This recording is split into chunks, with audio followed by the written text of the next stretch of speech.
আসসালামু আলাইকুম, কেমন আছেন সবাই?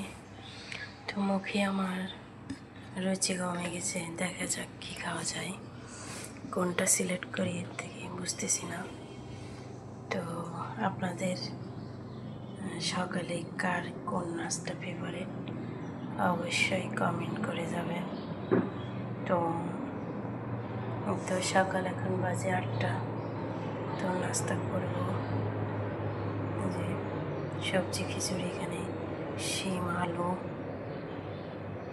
তারপরে কিছু শাক ছিল যে আমার বেলকনিতে মিষ্টি কুমড়ার পাতা কয়েকটা দিয়ে দিয়েছি। তো সবজি খিচুড়ি কিন্তু সকালে সাথে যদি থাকে ডিম ভাজি অথবা কিন্তু দুর্দান্ত স্বাদের। তো আপনাদের কাছে কোনটা প্রিয় অবশ্যই কমেন্ট করবেন। আমার কাছে কিন্তু আমার দোনোটাই প্রিয়, কিন্তু এখন বুঝতেছি না, যেহেতু মুখের রুচি চলে গেছে। তো সেক্ষেত্রে কি কোনটা খাবো বুঝতেছি না। সামনে এসে দাঁড়াইছি, এখন দেখা যাক কোনটা খাওয়া যায়, মুখের রুচি কোনটা ভালো লাগে।